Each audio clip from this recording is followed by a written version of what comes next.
Hey everyone. Welcome to our annual vision meeting. Here's what to expect. We're wrapping up the chili cook-off, and guys, go ahead and finish eating. Take your time. Enjoy the people around you. One of the things I'm going to talk about tonight is how grateful I am that we've made it almost a year. Like, man, I can't believe it's been a year, right? Without any COVID transmission at all in our church. And so just because of that, let's try to keep that record going.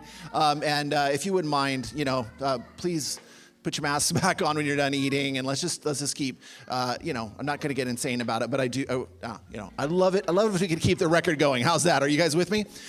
So in just a few minutes, you'll be seeing the stream from the west side, and what we'll do, if you've never been a part of this before, is we'll catch them. They're going to, Pastor Brandon's going to be live, and once he is, you'll watch him. We'll take a peek at what they're doing, and there's a few things that you'll want to pay attention to, and then we'll break from there, and we'll kind of do our own thing on this end. There's no voting or anything like that, so it's just going to make it super easy tonight. I'm really glad that you guys are here, and I'm just going to go ahead and let it roll from the west side at this point. And yeah, are we ready, Dylan?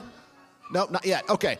Well, it might be a minute or two. That's just how things go. But enjoy the rest of your chili cook-off. I think we'll be announcing results for that pretty soon.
Corinthians, which was a letter that Paul had sent to the church in Corinth. So this is like that, but another church that he had started. And he starts it off by saying this. He says, "We always thank God for all of you, making mention of you constantly in our prayers. We recall in the presence of our God and Father your work produced by faith, your labor motivated by love, and your endurance inspired by hope in our Lord Jesus Christ." And when I think of 2020, I have to start off by saying, and I'm going to kind of recap the year here in a second, and I want to mention this. We need you to go on the church's app. So on the church's app, especially for those of you that are watching online, is our annual report. And you click on where it says 2020 annual report. The annual report pops up, so you will get all of the information that we are going to talk about tonight is on this report. If you scroll all the way down to the bottom, you will get our annual vision card, which we distribute every year at this meeting. But this will help you as we move forward. But I just want to start by saying, echoing what Paul had said, I just thank God for the people of this church. When I look back at 2020, this year has been crazy. So, as most of you know, we started on a journey about 5 years ago to build our central campus facility, and it really hit overdrive about 3 years ago. So it took 3 years, about a year and a half longer than we anticipated, and a lot more money to fill this building, to get this building built. And when we knew that the building was going to be done towards the end of 2019, we had circled on our calendar 2020. So I viewed it this way. I thought up until 2019, 17, 18, and 19, we are building this building. And then in 2020, the plan was to fill the buildings that our church owns over and over and over again. So finished the building December of 2019. We began hosting services in January of 2020, and the church blows up. I mean, we already had a lot of momentum, but at the beginning of 2019, our staff, we have a time where we get together and we do goals. And one of our goals was that we wanted to have our church become one of the fastest growing churches in America. Now, we were already growing every single year, and there is a magazine called Outreach 100. Again, this is not a magazine that the average person that attends church cares about at all.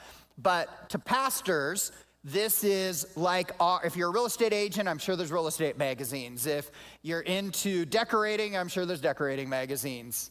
I'm into sports, so there's Sports Illustrated and ESPN magazine. This is like one of the magazines for pastors. And the magazine issue that we all care about is the Outreach 100. Talks about the 100 largest churches in America, talks about the churches that reproduce the most, help plant more churches, and then it talks about the 100 fastest growing churches, and our goal was to be one of the 100 fastest growing churches. And again, we knew that the average person would never see this magazine. So it wasn't because we wanted to be able to boast about this, but we wanted to be able to celebrate amongst our team, look at what Jesus is doing here. And it was just affirmation for all of our efforts. Well, we ended up making this magazine.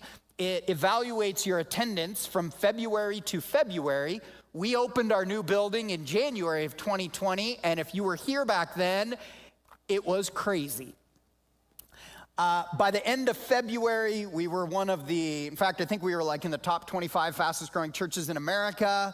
It was something that we were excited about, celebrating. We were talking about buying a new building for our Palouse campus, which was experiencing amazing growth also. We were talking about the next building for our Everett campus, which was experiencing incredible growth. We were dreaming of now going back full-fledged multi-site, and we were talking about all of these things. And I am on a trip with a bunch of guys in our church in Vegas watching the Pac-12 championship, the basketball tournament. And that was about a week beforehand, we started hearing about this COVID thing. Now, we had heard about it on the news for other countries, but it hadn't really hit America. But during that week is when things started getting strange.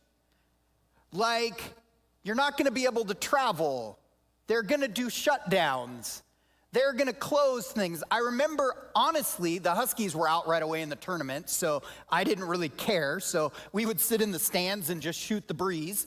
And as I'm talking to one of the guys, we're talking about this COVID thing, and he is saying, I don't really know if this is real. They're not really gonna shut things down. And then a guy met us on the trip that worked for one of the hospitals in the area. And that was the first time I realized how serious this was potentially going to be, because he had just had all of these meetings with all of the doctors and nurses at the hospital about the likelihood of shutdowns and all of this, and we're still skeptical. Pac-12 tournament starts, 2 games in, cancel the whole tournament. Next thing you know, they announce on Friday that they're shutting down the city of Las Vegas. So we had till Friday to get home, and we fly home, and we're in the middle of a shutdown. Do you remember back in March when we thought the shutdown was only gonna last 2 to 4 weeks? So while I was flying home, remember at this point, Venture has reached the culmination of what 3 years and 5 years of dreaming had been, which is finally being done building a building. And we were just excited to see this be used as a tool and be able to see the mission of the church move forward. And again, fill the building over and over and over again. Make a long story short, as I'm flying home, I really felt like the Lord told me to prepare myself and that I was to shift the direction of the church. So that I didn't know how long this was gonna last. I just knew that it was gonna last. And we decided to pivot the church into 2 different organizations. Because we knew we weren't gonna have live services for at least a month, we decided to pivot to a production company, and then the other side of our church into a relief organization. Now again, when I met with the staff the day I got back, I thought it was only going to be for a month. So if you'll remember, it was like when they announced the shutdowns in the state of Washington, it was like the church shifted ahead of time and just knew everything that was going on. I mean, we had online content. We were working with organizations like Convoy of Hope to bring in food and all of this. Again, we thought it was only gonna last a month. And then it lasted 2. And then it lasted 3. One of the things that I'll never forget in the middle of all of this is we kept saying that the church was never just a building, that we always knew that we wanted to communicate the gospel in the most creative way that we could. So everything we were doing, we felt was incredible ministry. It was God providing us an opportunity, but there was anxiety about the finances of the church. Just as there was anxiety about the finances in your home, or if you own a business, in your business, wherever it is. So in the middle of that month of March, in the first month, we had an emergency board meeting where we talked and we decided to make across-the-board cuts for the church in anticipation of dips in finances and just the challenges.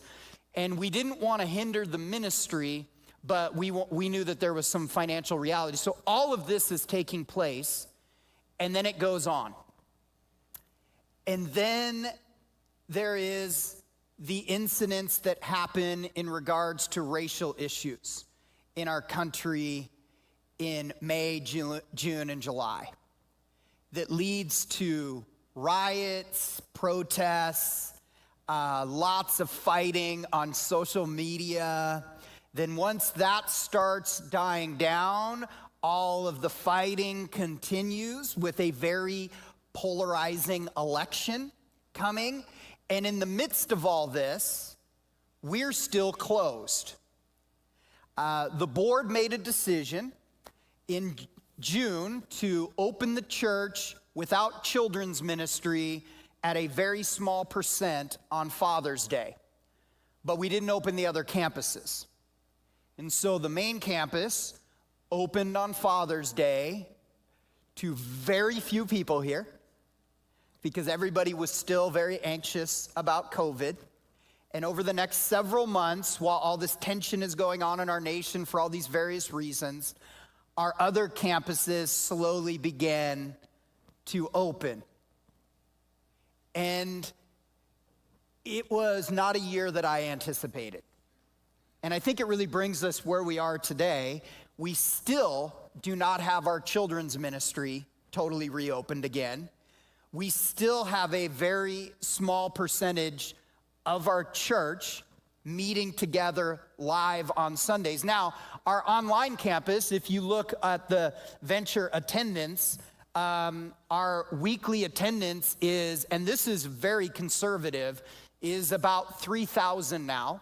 So it's substantially up from the year before, but that is because we have about 2,200 people that watch our services online every single week between YouTube and Facebook and different things. But where in the past the majority of our church was live at one of our campuses, now the majority of our church is watching online. And we're still in that setting. All this to say, in the middle of a very challenging year, God has been exceptionally good to our church. And when this started, I didn't know if I was gonna have to lay off half the staff.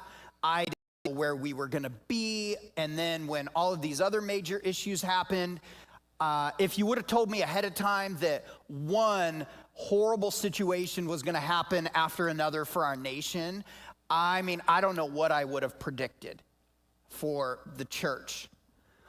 All I know is that in the middle of all of this, Venture Church has been a voice of hope. We've been a voice of hope to our community. We've been a voice of hope to people online. We've been a voice of hope to people that attend our church, that are a part of our church, that we were a voice of hope. One of the things that I told our staff back in March, I said I wanted us to be purveyors of hope and bringers of distraction. That people needed hope and they needed a distraction. And let's do our best to do that in the most positive, hope-filled way we can. And so I guess I just want to spend the rest of my kind of monologue time just thanking people. First off, I really want to thank you guys. When I think of our church, you're going to hear our church treasurer in a moment share with you that this was the largest giving year for tithe in the history of our church. Like there's churches around America that saw 25 to 30% declines in their giving, and we had not just the largest giving year, but the largest giving year by like $300,000. So when you put that in the context of the board had readied themselves for initial across-the-board cuts with potentially more coming, but instead we had the greatest giving year in the history of our church.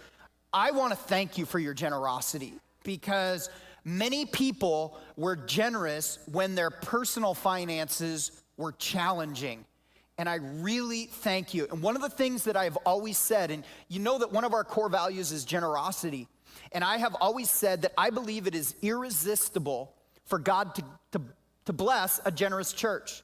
That if our church is just generous in giving, and you're gonna hear us talk about church plants today we're gonna seed into, and other outreach efforts that we're gonna seed into, and we still are in the middle of this pandemic, and people would say you should be tightening, you should be pooling your resources, and I just believe that as we are generous, God is generous with us.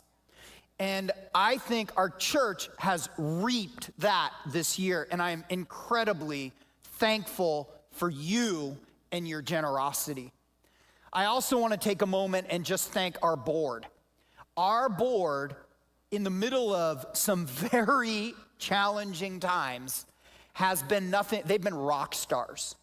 Like, I have told them so many times, and in fact, I think we have 3 or 4 brand new board members this year.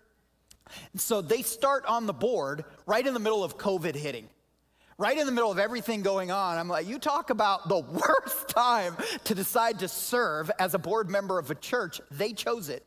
And it has been crazy, but they have been amazing. And I feel honored and blessed to work alongside those men and women. They are stellar leaders. They represent you incredibly well. They just have been so supportive and loving and caring. In fact, one of our board members who's not able to be here tonight called me and was telling me that they have some work issues, weren't able to attend this, but wanted to know how I was doing. Like, how are you doing, Brandon? How are you feeling with all the transition going on and all the things that are happening? They were worried about me. And that is the spirit of the men and women that represent you in helping lead this church. And so I want to thank them. And then I just want to thank my staff. My staff has been like superstars all year. It has not been easy to be a pastor at a church. Just as I know it's not easy to be a teacher, and it's, not easy to be a nurse or a doctor right now. It's challenging to be a pastor, and everything we knew a year ago, we have to do ministry differently. Every way that we judged how we are doing a year ago doesn't apply today. Because if you came on a Sunday morning, you would see the number of people here, and you would say, these finances, they don't make any sense. Like, is this church full of filthy rich people? No. It's just that the average person, in fact, half of you that I'm seeing here tonight, you don't come on Sundays right now. This is like probably the biggest crowd you've been in a year right now. And nothing made sense, but the staff served faithfully, tirelessly. When we first shifted to just online, the beginning of the day and the end of the day, it never had a beginning and an end. It's so complicated. For those of you that work remotely, I feel bad for you. I don't know when your day begins and ends, because that's the way it was for us. I think we're getting into a rhythm of it, but I really feel blessed by our staff. They've worked super hard. I'm really thankful. And my last thanks is I thank everyone for the fact that you gave me a 3-month sabbatical. I had board members that were saying, we can see it on your face, we can see that you're wearing out, we don't want you to burn out, we think this is the time for you to do it. And I'm very thankful for everyone across the board that allowed Di and I to leave for those, ended up being 2.5 months. For those 2.5 months, it was a real blessing. And best thing about the church work is Jesus is in this thing. And beyond anything, I come back to what I've been saying at church. Jesus is the hope of the world. The gospel changes lives, and the church is his imperfect strategy to share that good news with the world. And you and I get to be privileged to be a part of that. And guess what? Those realities are true in the middle of a pandemic. And that is the funnest thing about what I do is Jesus is still the hope of the world. The gospel still changes lives. And we get to keep moving forward. So thank you guys. I want to fill you guys in. Now we'll kind of transition a little bit to business stuff if we can. On I want to fill you guys in on a couple transitions that have happened staff-wise. By now, everyone's heard that we had a transition with our Everett campus pastor. We don't want to go into those details. It's been shared fairly exhaustively. We are excited about the future of the Everett campus. Chris Cruz is our new Everett campus pastor. We're really excited about that. You're going to hear us in a little bit share our plans to relaunch that campus. We're pretty excited about it. So that transition, in the last couple weeks, Chris Boone came into my office and he resigned due to personal reasons and is working on his marriage and his family. And we have accepted that resignation, of course, and are proud to say that, honestly, the same day that Chris came in and talked to me was the same day that about 8 hours beforehand, Tony Matar had come in and he had said, hey, if the opportunity ever comes, I really want the internship to be connected to me. I want to oversee that in addition to the youth ministry. And Tony will attest, ask him. I said, you're probably looking at 2 years, but yeah, I think that it's going to work best to have the internship connected to our youth ministry, but be patient. And Friday, I'm saying, hey, buddy, remember how you and I talked in the morning? You're my intern director on Monday. So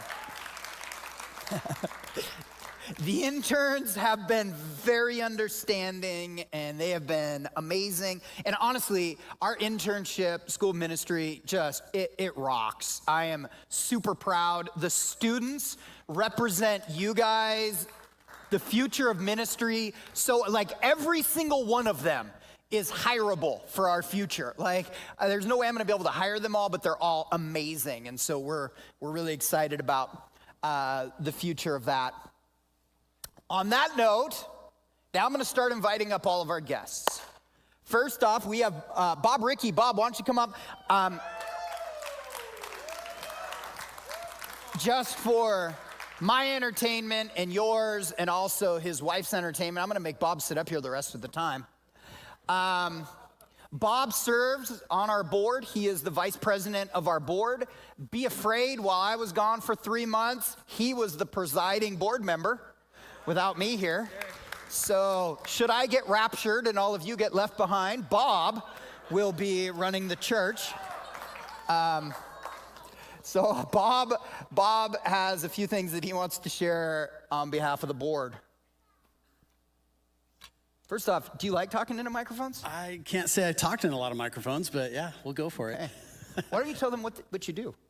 Well, for those of you that don't know me, my wife Sarah, we run Bob's Corn and Pumpkin Farm, and so we do agritourism farming, and it's a lot of fun. So we're used to having lots of people out at the farm and having a good time, and for the most part, I've been serving here on the board for the church for a number of years now, and we've had a lot of challenges and such, but one thing I want to share with you guys, especially as of recent with the turnover in staff, when that happens, you know, there's a lot of people start texting me. I'm getting emails. I've got people coming out to the farm and visiting me, and there's always a lot of, you know, they're very anxious. They don't know what's going on. You know, there's anger.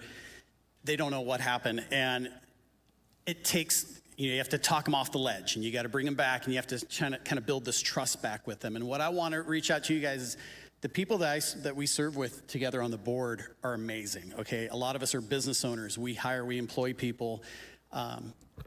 We're kind of hoping you have that, for the people you put up here, you have that trust in us already. The decisions that we're making, we're not doing it by popular vote, you know, consensus amongst the congregation. You guys have bestowed us on this, put us in this position, and some of these decisions are tough, but this is what we want. You guys give trust in us. So I think one of the things that I try to help people realize is people get very attached to pastors, which is different than any other job. And for those of you that work jobs with multiple employees, we have 33 staff members at the church. And so the 33 that we have today are likely not going to be the 33 that we have in 12 months. And it's not because we're a terrible place to work for, or I'm a terrible boss, or they're terrible people. It's just transitions happen. Sometimes they happen because people get jobs that pay more money. Sometimes they happen because we want them to happen. And sometimes they happen for other reasons. And so, yeah. How many employees do you have? We actually have just under 200, but most of that's all seasonal, just during September and October. But yeah, we have a great staff. So we do appreciate your guys' understanding, and yeah, anything else you want to say? Excited to sit up here? Oh my gosh, I feel it be like Aaron Falk, I guess. Yep, normally we make Aaron do this. We're gonna invite up another board member. Laura Greenwald is our church treasurer. Laura is one of our newer board members. She immediately comes on and gets to be the church treasurer. So she has been a stellar board member.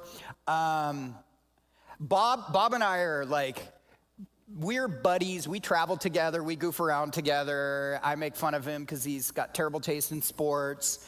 And Laura, I've really gotten to know since she's been a board member. But she is, I would describe her as, besides being insanely classy, she is the most composed person in the midst of like hyper emotional people. It's nice to have a composed voice of reason at all times, especially when it comes to the finances. Laura has the ability to correct me, and I don't even realize I'm being corrected until I drive home and I think about it more. I'm thinking, oh, I get what she was doing there. That was the nicest way. I wish she was the one that disciplined me when I was a child. But Laura's gonna highlight our finances. Anything you want to say in opening? Well, thank you, Pastor Brandon. So it's been such a blessing to be on the board this year. I know, as Pastor Brandon said, I was one of the 3 new board members, and at first I'm like, oh my gosh, Lord, what have you gotten me into? But he's been faithful every step of the way, and he's just revealed more and more of who he is to me, and that's been a blessing. And so I want to echo what Pastor Brandon said, and it's thank you. Thank you all for your generosity and for continuing to give in a very challenging year and in a pandemic and not sure what's going on or what's happening. As Pastor Brandon said, this church saw from its donations and the giving, the best year ever, and that is amazing. And so I just want to thank you for that. I know we have a couple slides, I think, to share. So here is a slide. Again, go to the generosity portion of your annual report. Mm-hmm. Yes. So here's the tithes. So across all the campuses, we had 2.3 million in total donations. As you'll see, that's like about a 16% increase from last year, and that's just awesome. And again, we're just so grateful and so thankful that you just continue to be generous. And as Pastor Brandon said, I know many of our personal finances were challenged this year, but to be faithful, it's amazing, and it's just very awe-inspiring to see. And then there's also a slide we show for the total donations. So this would cross all of our ministries, our reach efforts, the missions, and the building fund. And that was over $3 million. And again, that's awesome. It's just, it's a testament to who you guys are, and talk about being the voice of hope in our community. I mean, that's what we get to do. And then the last thing. Can I interject just real quick? Sure. Uh-huh. So can we go back just to the tithe one real quick, the tithe slide? So to give you guys an idea, we have a trustee board. And the trustee board oversees all the finances, and Laura chairs that board. And they work kind of in conjunction with our board of directors, but they craft the budget for the church, and they do a meticulous job. It takes several months, and they create a budget that's based on the previous year's giving. And so just to give you an idea of the budgeting process, and so all of the budget of the church, we try to, and this is across all of our campuses, we try to do within our tithes, which is when you're just faithful and you give 10% of your giving. Then go to the overall giving slide again. So when you see this slide right here, this includes, obviously, as Laura mentioned, all of the giving across our church: capital campaign, missions, departmental, other type. We do a random offering for Convoy of Hope, different things like that. It all goes into there. But because we don't have because our tithe covers all of our expenses, it allows those resources to just be given out. So this is, so if you're wondering the biggest difference of the two, this really sums up how we're able to do a lot of the outreach things that you hear us talk about. Are you going to comment on the total operating expense number two? Yes, I was. Okay. Yes. So I wanted to also thank the staff. They have been awesome this year in being good stewards of the money that the church has given them and the resources to do their ministry. And so I'm very grateful to be working with such stellar staff members, that they take the money that you all give very seriously and want to use it the best to be the voice of hope in our community. And so the total operating expenses, we were a little bit over budget, and that had to do with the fact that we had to get some additional equipment to help our streaming services, since we were online most of the time for most of the year. And so that covers that. Brandon, did you want to say anything else about the finances? So can you go ahead and put up the text number again? So if you have any questions, text on this number that is about to be popped up again. Told them they needed to keep up. And Morgan will moderate in just a second. I'll open it up. If you have any questions about the finances, or you have any questions about the board, things like that, we can discuss those in a moment.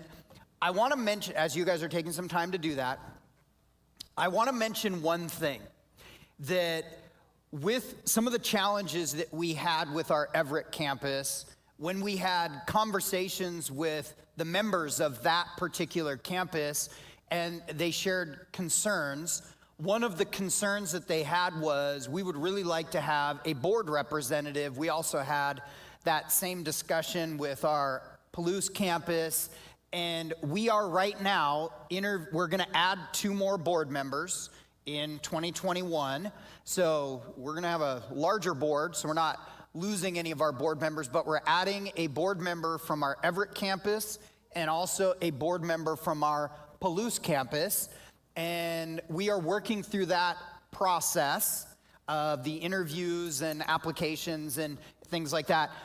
There will be a meeting that we will have just for our owners, probably within a couple months, probably right before Easter, where we will have presented those potential board members and we will vote on them.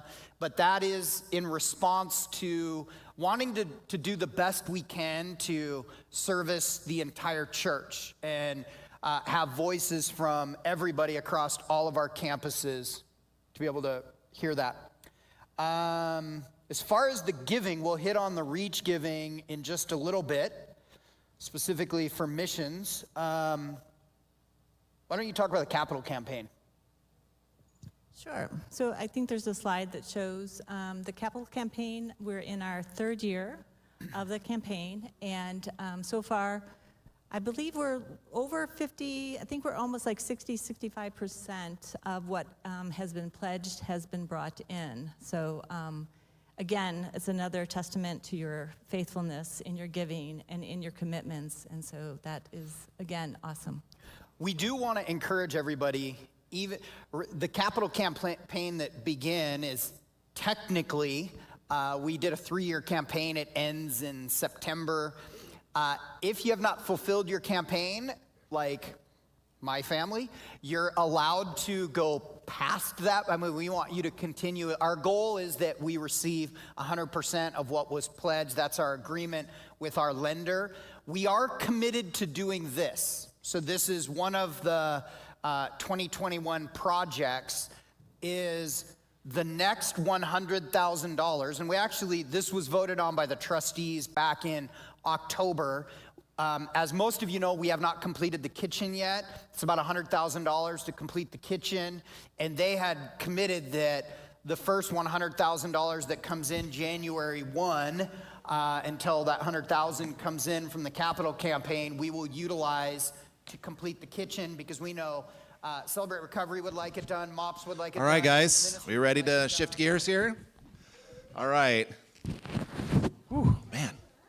So obviously you've probably picked up there's a few things going on as they are trying to address lots of different things, transitions that don't really apply to our campus. And so I wanted to just kind of break away and put a little focus on our Palouse campus. I believe we're streaming live, so for those of you guys who are joining us online, it's so great to have you here as well. I wanted to just begin by saying, this is, I don't want to look back on 2020. Brandon said everything that needed to be said. But this has been a great year for the Palouse campus, you guys. It has been so great. We've had the biggest year in our attendance, biggest year in our giving. All that stuff's been, that's true for them, has been definitely true for us. For the first time, we were able to live stream. I think that we actually have more people here at the chili cook-off this year than we did last year. I don't understand that at all, What's up with you guys? I mean, is the chili that good? Or, what I think it is, we had some people in our neighborhood that swung by the other day. They were just going to say hi really briefly, and they ended up staying for 4 hours. I think you just kind of at some deep level need to be with people, right? You're in a room, you're eating food. It's like, it's fun. It's good, right? Everybody enjoying this? I think it's great. And so this year we launched a youth ministry. My son just turned 13, and it's always been kind of in the back of my mind, like, wow, I don't have any youth ministry for him at the Palouse campus. And we do now. We have Nathaniel Jensen, and all of what happened tonight is because of him and the students in our youth ministry. And I really, really, really want to say this, this, if you donated your $5, if you want to throw in a little extra, it's all going to launch this youth ministry and to get kids to the youth convention. So if you wanted to just throw in a couple extra bucks and stuff, that they would really appreciate that. And again, Nathaniel's standing right back there, right next to the place where you'd want to drop those dollars in. I want to thank you guys for just sticking with us through this challenging time in our community. I want to thank so many people, and I'm going to try to make it really brief because I want you to hear from our ministry team leaders.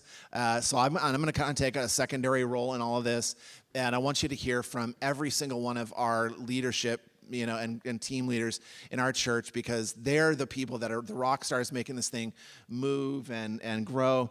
But I have a few specific people that I want to thank. And that is, let me start by just thanking my amazing staff.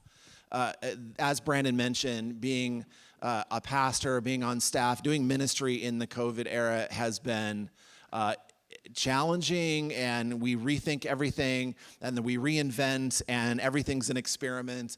And these guys have been positive and godly and wise, and I could not imagine having gotten through this season without my amazing staff. And so thank you so much to Bethany and to Nicole and Caden just coming on, and Nathaniel. All of you guys are amazing. Trish Yeager's on our women's ministry team leader. I thank you, all of you guys, for really doing an amazing job. But I do want to thank just a few specific volunteers that don't often get the the appreciation publicly that they deserve. I always appreciate people privately, but sometimes, and this is the one time of the year that I get a chance to thank people publicly. One is my wife. You know, my wife Sarah. She's not an upfront type of a pastor's wife. She's a great service host, but she's the one serving you your coffee downstairs, and she's faithful every week to do that. So thank you, honey. You're beautiful. So I also wanted to thank someone else. The reason that, how many of you guys, by the way, attend online? Just raise your hands. Like a few of you. How many? Yeah, right. Or how many of you have ever attended online? Ever? Almost every hand going up, right?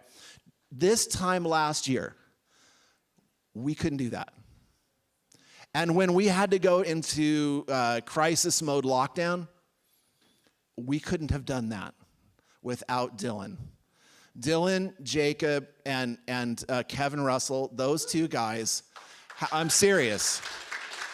This is the reason that we are sitting here talking about being able to do community together. This is not hyperbole. I am telling you, we could not have done it without those guys. And Dylan, I honor and thank you. Kevin, whatever you do with Dylan is amazing. You guys work magic together. I don't understand it. I mean, all I did, I hung a camera and everything just happened. It's wild. It's great. It is so complicated, you guys. It is incredibly complicated. And they just somehow make it just seem seamless. And even the stuff we're doing tonight, like it's crazy awesome. And I just thank you guys from the bottom of my heart. You know, another person that deserves thanks is responsible for saving the church in a different way. In May, I think it was April or May, about 4:30 in the morning, I get a call. It's never good, by the way, on a Saturday night. A Sunday morning at 4:30 in the morning to get a call from someone. I saw Clark Birch, and I'm like, oh no, what's going on with Clark? You know, so and it was raining like crazy. And so I answer the phone, and Clark says, dude, I'm here at the church, and there's water flowing in everywhere. And there's a lake in front of the building. And I was like, no, are you serious? Please don't be. It's true. So I run down here, and so I just want to thank Clark so much for being woken up by the Lord. So let's say, isn't that weird? Like our two staff members, both of their husbands saved the church in 2020. Do I know how to hire good people or what, right? Anyway. So, and I want to thank all of the people that responded to that too. There's many of you guys that showed up on that Sunday, and you bailed us out literally, and got it just a minimal damage. And so we just praise God for that. And then the parking lot's been awesome. Okay, I'm going to move on. So thank you to those guys. I want to thank you to Jeff and Carol Breed for running our guest care team, and in addition, all of the people that have been doing guest care online, particularly Bart and Brittany Sonnenberg. You guys have been so faithful in our second service to just engage with people. And if you're online, you know whose job it is to kind of be friendly and talk and reach out. It's your job, and so you do that too. And it's hard because it isn't quite the same as being here, but it's just as important to make yourself known, and you're all a part of this church family. So I wanted to thank those guys too. All right, now that's enough from me. I wanted to begin by just introducing staff members and team leaders, and then having them come up and share their ministry with you guys, and then give you a chance to maybe even interact if you have questions. And then there'll be an invitation for you to serve if you would like to. So I'm going to begin by inviting up one of my favorite people is Bethany Birch. And Bethany, come on up. She leads our kids ministry.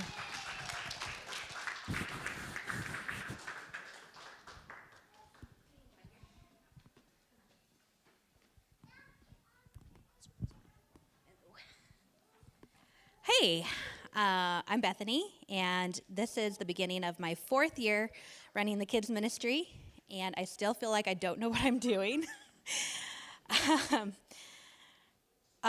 Like this last year, it definitely was a hard ministry year, and I started doubting that I should be here at all. But God's answer to that doubt has been, I'm not looking for people who think they know what they're doing. I want people who will listen to me. So this year, I want to listen to Jesus more about how to lead kids ministry. I want my volunteers to have the confidence to listen to Jesus and teach what he's telling them to teach, even if it's not exactly what's written down in the curriculum. I want the kids to know that their age does not affect their ability to hear from Jesus and to share what he says to them. And these kids are hearing from Jesus. After worship one Sunday, one little girl came downstairs and she was glowing and she was so excited to tell me, "Miss Bethany, God spoke to me." I said, "Wow, what did he say?" And she replied, "He said my name." Wouldn't it be amazing just to hear God say your name? I felt too that was confirmation that it's a very good thing that we started bringing up the kids to worship with the rest of the church. We started that for a lot of reasons. We don't think of kids as being only the future of the church. They are part of the church, and they need to be seen. They need to be heard. They need to know that they belong to the church body. So I don't know about you guys, but on Sundays, my eyes do this funny thing where they just skip over people. Like when I come into the room and I'm looking for somebody to talk to, I'll see like a couple of guys and my eyes just skip. Or a flock of college girls, my eyes just skip. And maybe you do that with the kids because you don't feel like they're your target audience. And that might be okay, like a networking conference, but this is the church. Everyone is the church. Jesus wouldn't skip over a single soul. If your eyes usually skip over the kids, think about learning how to talk to them. And it is challenging to talk to them sometimes, especially the younger ones. They're often shy and awkward, and they're overwhelmed by attention. But even the very shyest can be won over, eventually, just by saying hello very regularly, and maybe making dumb jokes. Because here's the thing that I hope, especially my volunteers, take to heart. Kids are listening even when you think they aren't. Even before you think they can understand, they're listening. For example, like I'll be hanging out with Nicole and Carver will be playing nearby. And a couple hours later, Carver will just say out of the blue, "Why did Cole say that?" The kids often tell me at church what they've been learning from the Bible at home. And I hope they repeat at home what they've been learning at church, because it sure is hard to get a response from them in class. I do think our church is going to grow a lot this year. I actually saw sort of a preview of that this morning. There was a family here who has been watching online. I'd never heard of them, never seen them before. And they brought their kid, and he did great. And I think we're going to have more of those drop-ins. I think people know about us now. So we're definitely going to need more volunteers in the kids ministry to make that happen. Right now, I don't have enough volunteers to run even a single full service. And that's why the Sunday school schedule is a little weird.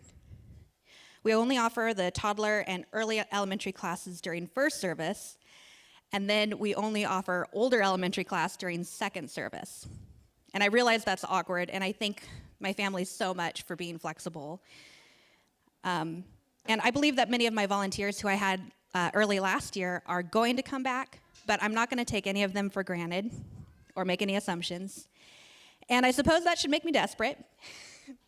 But honestly, I've gotten pickier. Before, I only required volunteers to pass a background check, but now I want them to fill out an entire application with reference checks so that I can really make sure that they're a good fit for the ministry, that this is something they can grow in, they can help the kids grow. And basically, I want to make kids ministry the most difficult ministry in the church to volunteer for. I know this sounds upside down, but the kingdom of God is upside down. And he prizes the children, and we need to prize our children. So, hey, I need volunteers, but I need volunteers who see Sunday school as an opportunity to spiritually invest in the least of these.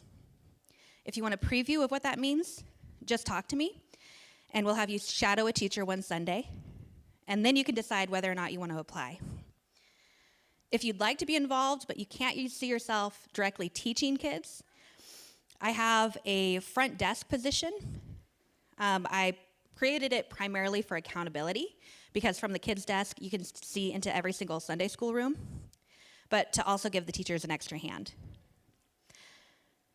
For all of my volunteers, there are 3 levels of commitment. You can volunteer 4 times a year, once a month, or twice a month. No more than that. Even if somebody thinks they want to volunteer every Sunday, I don't allow it. I'm not willing to burn anyone out. So if this intrigues you at all, talk to me or go ahead and fill out an application. I have some on the back desk next to Nathaniel. And finally, okay, I'm getting to what we're actually doing this year.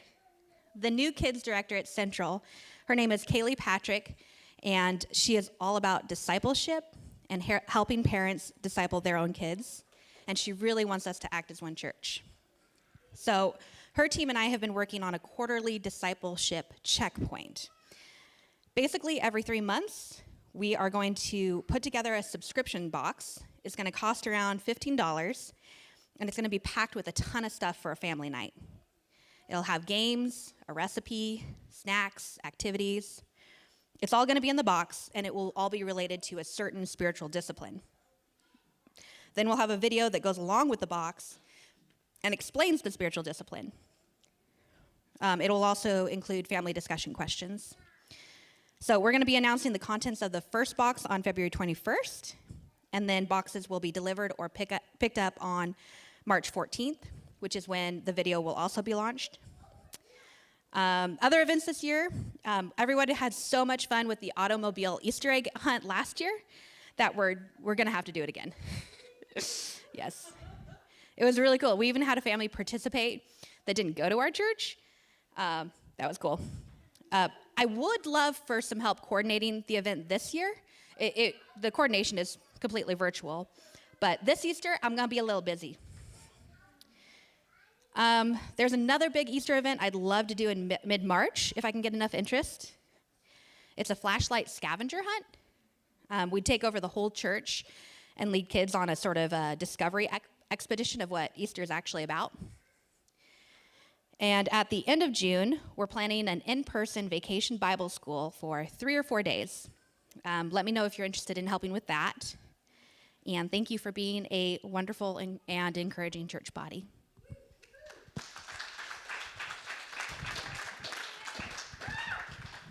Thank you, Bethany. You're awesome.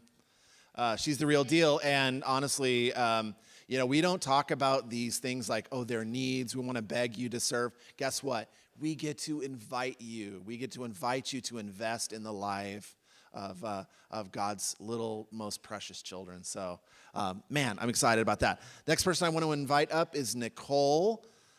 So Nicole Jacob, come on up. And Nicole, of course, you know her very well. Leads our creative team. And so here we go.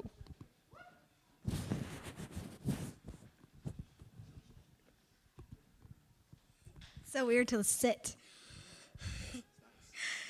Hey everyone, that's my kid crying, as usual.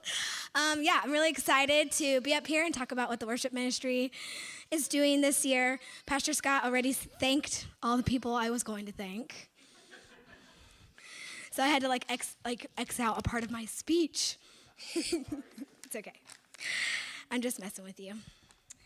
So what a time to be in ministry. We have seen so much, so many opportunities arise this year. And it's just been really an honor to see the way that our leaders have really stepped up. In the church, your pastor has constantly been in prayer for you individually. He during the beginning especially of this last year, he was like, how's this person? How's this person? I've been praying for this person. So you guys should just know that you're not forgotten. We talk about each and every one of you, and we pray for you. And then our children's leader, I found out that she will spend countless hours recording kids' videos for your children. And then she'll drive to your house and make sure that you have materials for your kids. It's just been really awesome to see. And then our youth leader, we have a youth leader, and we could never have imagined this time last year that we would even have a youth group. So that's just really amazing. And then our women's ministry, it's so many women that just want to grow with you and support you. And our men's ministry too. So have we faced really terrible trials this year? Yes. But we have grown because of them. And it's because of all of you. So many opportunities have arisen this past year, especially for the worship department. We have an amazing crew in the back, like Pastor Scott was saying, who are the very reason that we've been able to have church at all this past COVID season. Dylan and Kevin have literally spent days here making sure that we would have church when we couldn't meet in person. So we've struggled through lighting issues and camera angles and supporting an online presence, from pre-recording our services and editing hours at a time to then moving to live services on YouTube. We have amazing volunteers like Chris and Jason, Tyler and Mandy and Kelly, who have jumped right on board to learn all the new ways we have been forced to change in the sound booth to make all of this possible. I would just love, can we just give them a hand again? I can't brag enough about the leaders and the worship team and the talent that God has given them and what they share and bless our community with. You know, the people on stage, all of us, are all just worshipers leading other worshipers. As a church, we desire that God would be glorified in everything we do. As a worship department, we are made up of many different roles. So we're not just the people on stage, we're the sound, media, text, service hosts, our vocalists, along with an amazing group of musicians. We all strive for excellence in our skills. But we most desire that God be glorified and worshiped through our daily lives, not just what we do on a Sunday. To worship God in spirit and in truth is our greatest goal, and that doesn't even begin with a note. It begins in our hearts, as we seek and acknowledge Jesus as our Lord, Savior, and friend in our everyday lives. And I hope that you guys know that you are all a part of that. This isn't a show that we put on Sundays. We aren't just here to sing songs that make us feel good. Romans 15:6 says, "So that with one accord you may with one voice glorify the God and Father, our Lord Jesus Christ." Music is just the tool that we use to worship on Sunday mornings, because it's something that we can all do together. We can sing in the unity of unison, the same words at the same time, as one mind and one body. We worship. So with that comes an invitation. As our church moves into this next year, I invite you to join the worship department. We have opportunities galore, from becoming a service host. Those are the people that come up and they talk between the worship sets. They invite Pastor Scott up and they talk about the offering. You can jump in on the production team as that team is growing with the new tech that we have to learn. Or you can join us up on the stage if you're a musician or a singer. We have so many opportunities.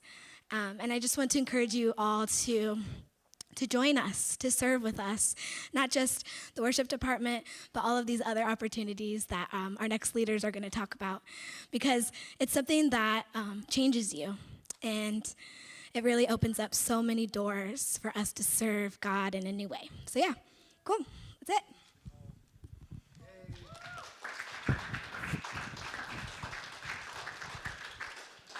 Thank you so much, Nicole.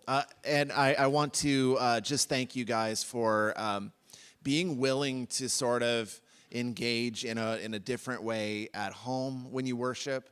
I think it's always important to remember that if you're not in the building, it's still worship, It is. And so hopefully, you create a little environment, and with all the distractions of kids and things, I know it can be hard. And I just want to honor that and how difficult it is. Thank you for the extra effort that I know you're making to participate online with us.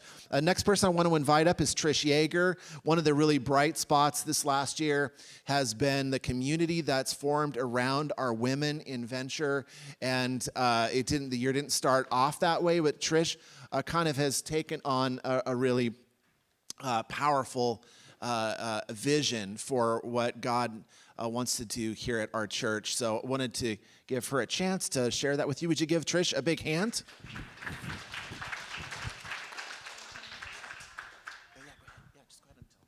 Okay, I think we're going to roll the video first, and then I'm going to talk.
Okay, so I'm Trish Yeager, and I don't get to be here very often because I had a baby as well this year.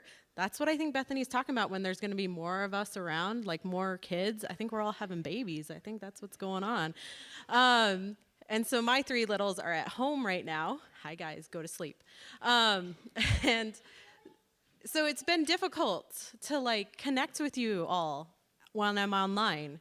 And I wonder, are the ladies getting served at church? Is everything going okay? So I would text Scott and be like, are ladies seeing the announcements? Are they going to the groups? Are they doing everything? And I know that it was hard on everyone, right? Because you wanted to be connected, but we all wanted to stay safe. So my hope for this next year is that we really, really take this moment to just take a breath. So let's all just take a breath really quick. And just realize that God is still in control. We worked so hard as a team this year to support our ministries and support all of you. And we're going to continue to do that. But now it's time for us to help you serve back. So this next year, our theme for the women's ministry is called Renew. And we're going to take it from Isaiah 40:31, like I was on there. I'm actually going to include verse 30 on there and 31 because I think that it's important as well. It says, youths may fail and faint, and they are weary. Young men stumble and fall, but those who trust in the Lord will renew their strength. They will soar on wings like eagles. They will run and not become weary. They will walk and they will not faint. Just keep walking, ladies. That's what our goal is this year. We're going to take a breath. We're going to renew some things in our lives that God has always been showing us. He never stopped showing us in COVID. He never stopped being faithful. He never stopped telling you that you shouldn't support one another. I was blown away this last year by the Facebook group, and there would just be prayer request after prayer request after prayer request. I was so humbled when I would come to some of you and say, will you lead a coffee and prayer? And you were like, absolutely. And you would share these amazing things that God had been showing you. And those blessed everyone. We are going to lead monthly talks this year. We're going to lead one coffee and prayer every month this year. And we're going to have parties. So we are going to be busy. There is going to be so much opportunity for you guys to connect. You ladies, not the guys. You can do your own thing. You ladies connect. So one of the best ways that you guys connect, you ladies, I keep doing that. Ladies can connect is, guess what? Our first thing that we're going to do is volunteer for VBS. Because we are the mamas here. Not all of us, but we are the mamas here, and it's our kids just like Bethany was saying, this is our future. So we're going to invest in the other ministries. We're going to invest in the children's ministry. We're going to invest with the music ministry by cleaning the church and decorating for holidays. We're going to invest in the men's ministry by making sure that our guys get a chance to go have breakfast together. We're going to support each other. And tonight, right after this, starting at 8 o'clock tonight, there's an evening song. And I passed out to all you ladies this little green thing. I'm going to post it on the Facebook group too. Every Sunday night, there is a prayer group for women that meets here. And the only thing we do is pray for this church. And we're going to pray for this church, and we're going to hold it up, because through that, God's going to do amazing things for our ministry. So this year, we're all going to get a journal, and then our first talk is this next Friday here at the church. And we're going to Zoom it, and we're going to talk in person. So if you would like to come, our first talk is about bearing fruit, the fruits of the Spirit. I hope that you guys can come, but I also hope that you come tonight and get plugged in. I think that's pretty much it. Get plugged in. That's the goal. Thank you, Trish. Amazing. So one of the big areas of impact in this last year has been the way that we follow up with people, because, we used to get a visitor that would come in. I can't remember who it was that mentioned that we've had people join us online, and they've been coming, and then they would come in person, and we've never seen them before. So guest care has been a really just an area of growth and of thinking creatively through. And I just want to thank my friend Jeff. Jeff, come on up. You're next. And Jeff leads our guest care ministry. Not only that, he's deacon. Not only that, Jeff puts up with me. He's one of my closest friends, and I'm just really proud of all the ways that God uses you. You're the dude. So, Jeff, I'm going to hand this clean mic over to you in just a second. There you go. Before we go any farther, because this is my chance to be up on stage with the microphone, let's give Scott Underwood a hand, because he's the man. He's the legend. When he came here 6 years ago, he kept me off the ledge, so I appreciate that, and we try to do that for each other. So yeah, everybody knows who I am, but my wife is also helps head up the guest care team, and we're always looking for volunteers to help us either in person or online. I also encourage you, if you're online, we watch online. Carol and I watch the online service while we're here, and then we have Bart and Brittany that usually take care of second service. I encourage you to post something online if you're there, so that we know you're there, so that we can interact with you. I mean, a lot of people are very good about that. Just to say hi, so that we know you're there, so that we can do that. So we're always looking for ways to connect with people. So if you want to help us out with either first or second service with guest care or in person, or the guest care team is actually one of the more important ones, because a lot of times they're the first people that people meet on the way in the door, and sometimes we're also the last people that people see on the way out the door. So hopefully all of us are always on guest care alert, whether we're part of the team or not, to make people feel welcome and greeted. We have so many people who have said, I come here because it's a friendly place, and we're the ones that help set that tone. So I encourage all of you to be with that, to be searching around the room to find somebody that you can connect with, somebody that you can listen to their story, and maybe connect them with somebody else that has a similar story. Let's see. There's really a minimal commitment to guest care. I have my people on about once every 3 weeks or so. It'd be nice to have a few more people, especially in the second service, to help us, and both first and second, online and such. So feel free to get a hold of Carol or I after anytime in the next couple of weeks. We'd be glad to put you in a spot there. Let's see, is there anything else I want to say? I think that's about it. I'm going to be short and sweet. Well, at least short. Okay. Thanks, everybody. Thank you, Jeff and Carol, for leading our guest care ministry so well. The next person I'd like to invite up, we've got two more. I want to let Nathaniel come on up. Nathaniel is our new youth pastor, and he is the mastermind of all tonight's ceremonies. I told Nathaniel, I don't want to think about the chili cook-off, dude. It's all you, man. I think you did a great job, right? So he's going to come up and announce some winners, and then kind of talk about what God is going to do in our venture youth in this next year. So.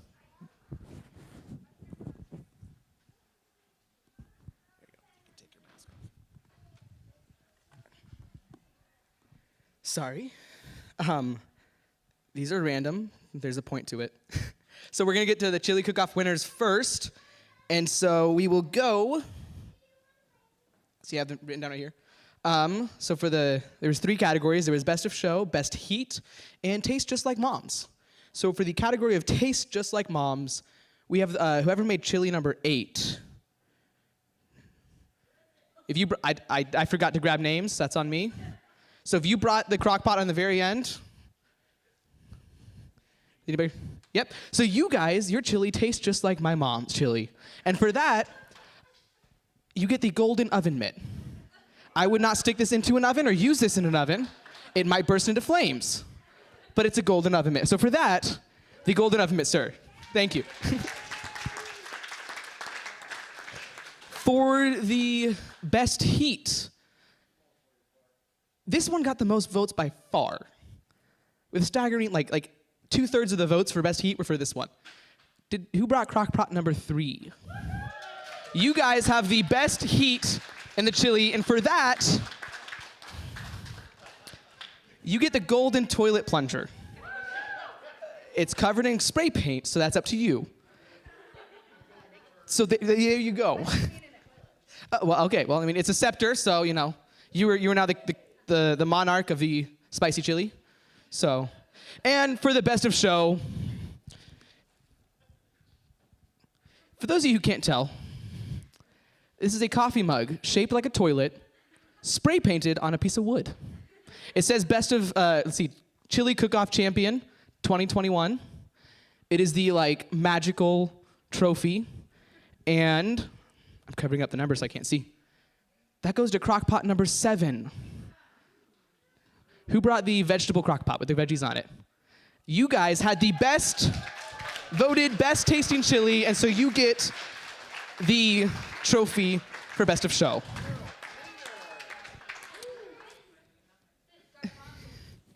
There is local, who was it talking to? Local grown garbanzo beans, right? Yeah, here in town. That was awesome. I thought it was the best too, so there's that. Before we jump into the youth, I just want to say, for everybody who brought chili, you guys are awesome. You're phenomenal. And everybody who donated and gave, you are a blessing. Not in disguise. You're just a blessing. You guys are awesome. I love you guys so much. So just thank you. That is phenomenal. This was a very fun night. I blinked, and we're an hour and a half later, so that's fun. That's all I have to say for the chili cook-off. Real quick, while they're here, I want to, if everybody look to the back, we have Selena, who is our youth leader. Selena has been a blessing. And then all of these young, wonderful people standing in a row, these are the students. So we have Blaze, Marshall, I don't see what order you're in. I know Sarah, Morgan, Ishmael, and Marcelo are back there. These guys come every Sunday, and they build community, and they do church every Sunday night. Sometimes they'll come on a Sunday morning, but on Sunday nights, they're here every single week. And these guys are awesome. They're my favorite part about the week. My favorite night, my favorite week, favorite day of the week is Sundays at this time, because I get to hang out with them. And they're the best thing about this church. I mean, I love everybody else. I love Scott. I love Jeff. But these guys are awesome. So, I mean, they served and helped set up, and they're going to help clean up, even if they're not happy about it. So they are phenomenal. So I want to give them a hand, because they're just amazing. So that's it. You guys don't have to stand up here anymore. I know it's not fun.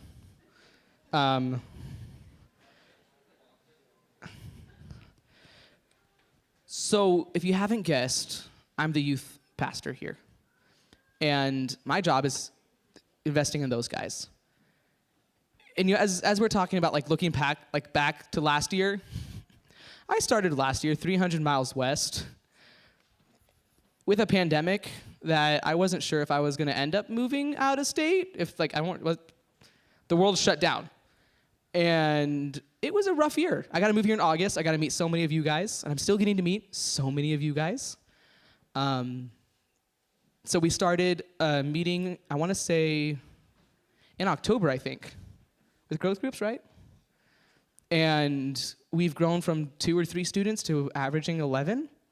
We have a youth leader. We didn't have any of those come August. So it's honestly, it's not me. They're coming, they're showing up, it's God. And I don't know what I'm doing. I'm doing something right. But they're phenomenal.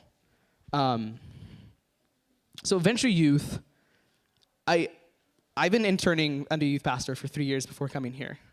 And one of the things he always told me was it's not about the numbers, as in size. It's about the numbers.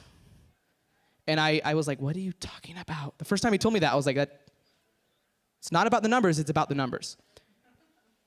So it's not about the numbers, right? You can have a youth ministry of 12 people that love Jesus deeply, and that's phenomenal. A youth ministry of 100, and they love Jesus deeply, that's phenomenal. But every single person that is a part and that adds into the numbers, that's another person that gets to meet Jesus. And so it's not about the numbers, because if you focus on just growing a big group, yeah, you'll grow a big group. It's not going to do anything. But if you focus on the investment in the numbers and the individual person, that's a person I get to live with forever in heaven. I get to see Jesus forever. That's a life changed forever. So yeah, it's about the numbers. Get as many people to know about Jesus as possible. And I still don't quite get it, but it's not about the numbers. It's about the numbers. And I love those kids. They're awesome. They're my favorite part about my life. When I was told just over a year ago or year and change now, they were thinking about sending me out to this little town called Moscow in Idaho that I pronounce Moscow. And I was immediately told as soon as I got here that was wrong. I think that was one of the first things I heard. Welcome, this is our address. Don't pronounce Moscow. It's Moscow. So, okay. When my intern director told me, he's like, hey, that's what you're going to do next year. You have to go start a youth ministry. I was like, what? What are we going to do? And I began thinking about it, and I was like, what is our base? And I love 1 Timothy 4:12, which says, don't let anyone look down on you because you're young, but set an example for the believers in speech, in conduct, in love, in faith, and in purity. And that's one thing, students, they're leaders. Everybody's setting an example. Everybody's influencing someone. But they're the future. One day I won't be here, and one of them might be the youth pastor here. Or they might be youth pastors elsewhere. Or that's future presidents and leaders. Those are the future of our country. And if we can get it young that they are shaping the world, they're leaders. If I can get them to own their faith young, I don't want them to live off of my faith. I don't want them to live off of, if you have a kid here, I don't want them to live off your faith. I want them to grow their own faith in Jesus. Because when time gets rough, that's what gets you through it, is your faith with Jesus. And so that's our mission, is to get them to live on their faith with Jesus, to grow their relationship with Jesus, so that they stand on a firm foundation. Because I'm not a firm foundation. I stand on one. I am not one. And if I can get them to stand on the same foundation that I'm standing on, then that's awesome. And it goes back to the numbers. 2 people standing on the foundation of Jesus, awesome. 200 standing on the foundation of Jesus, awesome times 200. I'm not good at math, so I'm a youth pastor, not a mathematician.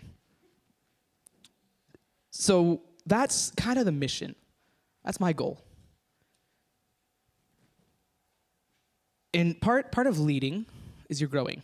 I don't have all the answers. I still have questions that I'm like, I gotta call someone smart. And so I'll either, call Scott, and if he's not available, I'll call Jeff. I love both those guys. They're amazing men. So you don't have to have all the answers. I don't have all the answers. I don't know if I ever will. But I can find them. I can ask Jesus. I can ask my leaders. And so this is, for those of you who have ever thought, are youth students even worth it? They're worth it. Sorry, the chili is, I had the spicy chili. And I don't like spicy foods, but I was like, I gotta try the chili. So I would I have one youth leader right now, and she's a blessing.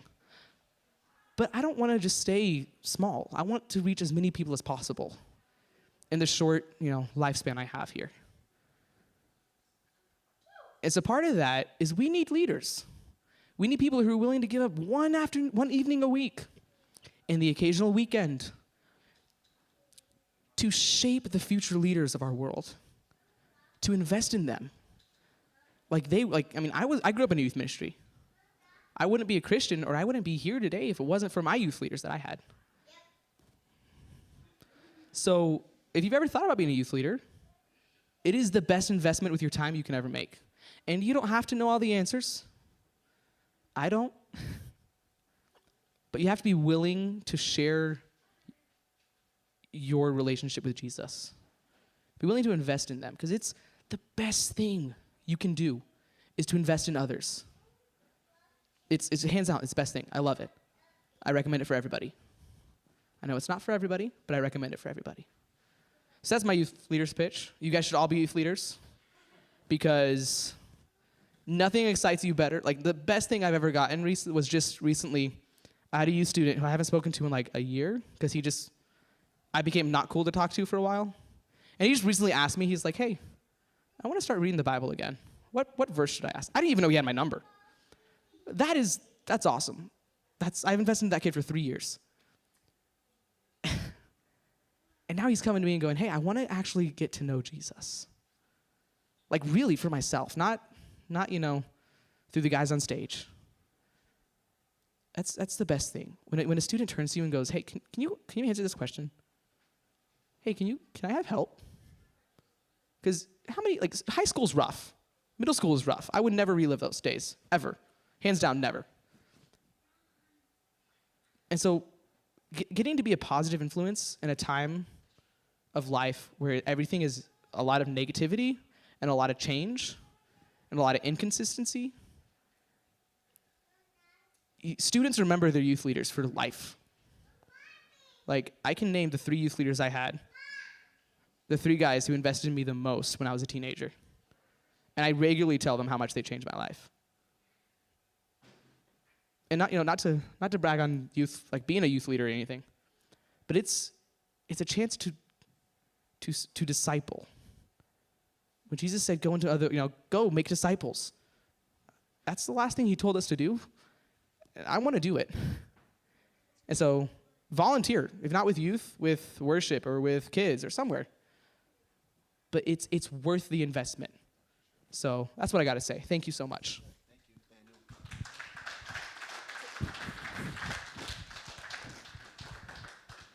I appreciate him so much.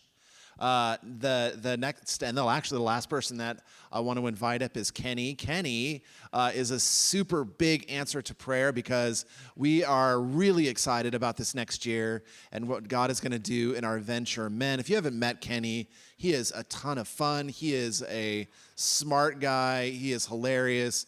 But more than that, honestly, is he has a genuine heart for seeing the community form around our men in a stronger way. So without any further ado, here is Kenny Yeager. Give him a big hand. Thank you all. I feel a little bad coming up last, though. I feel like Nathaniel would have been quite the clincher for this evening. Well, for those of you who don't know me, my name is Kenny Yeager. You just met my wife a moment ago. This week, actually, it was, Scott and I had talked about men's ministry, and it came about between a combination of not wanting to say, hey, pick me, and not wanting to ask, that eventually we decided, hey, you know what? I'm just going to put it out there. Pastor Scott, if you want me to take on men's ministry, I'll do it. I'm here. So that is how I got here. And that means that we have a whole, 4 or 5 days of planning so far. So I don't have a whole lot to provide you of exciting, these are the things we are doing. This is the vision we have. We're not there yet, because right now we're actually building our team. We're getting that put together. We're going to work on our vision. We're going to work on getting actual plans in place. That's why we got relaunching this spring rather than a hard date. But it is coming soon, I promise. We're really excited for it. We're going to do some fun stuff, but we're going to do some building stuff. Those of you who know me, who've talked with me, you might already know I lean pretty heavily toward egalitarian. I am not big on gender roles or stereotypes, but it is a thing that we see throughout the country. Men are either not really involved in church or gone altogether. I'm glad that's not the case at Venture, but we are still called to be godly men. And in this men's ministry, we're going to have fun times, but we're going to have real times. We're going to grow together. And I just wanted to read from 1 Corinthians, be on your guard, stand firm in the faith, be courageous, be strong, do everything in love. Whatever activities we do, whatever topics we cover, however we go about this, that is what we aim for. So, as you can see, contact me to get involved. I can get you my number, my email. We're going to be getting on social media to get information out. But right now, if you have ideas, I would love to hear them. Things you want to see, things you'd like to do, things that you think would be a really good need to meet. I would love to hear it, and we'll do this together. And we're going to have a great time as a men's ministry. Thank you, Kenny. Thank you, Kenny. All right, guys, I appreciate you sticking through. If you'd like to, by the way, catch the rest of the annual vision meeting, it'll be that we missed from the west side. If you're into that, it'll be posted on our Facebook page, and you can just check it out there. Let me close this in prayer tonight. Father, so thankful for this church and all of the different ways that we serve, all of the different ways that we give. I think about just the impact that this church has made on the community and individuals. I get the privilege of being able to know, of course, Jesus, of all of these people that are meeting needs individually throughout our community. And I'm blown away by the impact that we have. And thank you, Lord, for this incredible team and for this night. In Jesus' name, amen. Just a couple of quick things before I let you go. As you know, we're starting growth groups. Growth groups will launch we'll sign up in February and launch in March. In March, we're going to have a reach giving month where we're going to talk about all the missions that we serve. We're going to focus on foreign missions and local church planting. We're excited to share with you a new partnership that we're going to have here in town. Jim Maital is going to be our reach coordinator moving forward. I'm really excited that Jim is on board with that. I think he's going to be amazing, and he has a heart and a gift for that type of thing. So all of these things are happening this year. It's really exciting, and I'm glad to be a part of it. You guys are done, and we are ready to break. If you want to stick around and help the youth clean up too, that might be a really huge blessing for Nathaniel. So, all right, peace out, right?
positivity.